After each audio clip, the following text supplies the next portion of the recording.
bienvenue dans la minute de vérité de Passage du désir. Aujourd'hui, on va parler d'orgasme et plus spécifiquement des différences entre l'orgasme vaginal et l'orgasme clitoridien. Attention, ça va aller très vite, il n'y en a pas. Voilà, c'était la minute de vérité.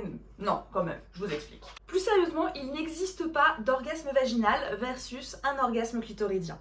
Anatomiquement parlant, tout est lié.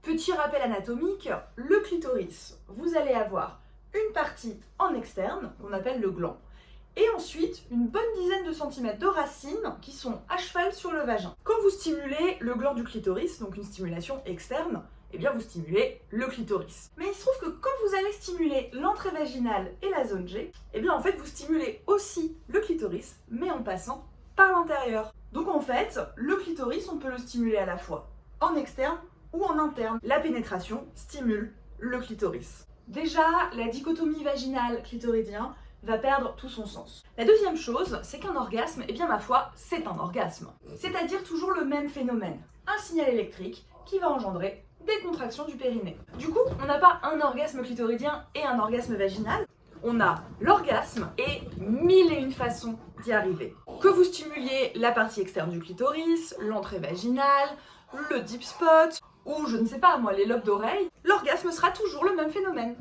Et voilà, c'était la minute de vérité de Passage du désir. J'espère que ça vous a aidé à y voir un petit peu plus clair dans le monde fabuleux, mais parfois un petit peu compliqué de la sexualité.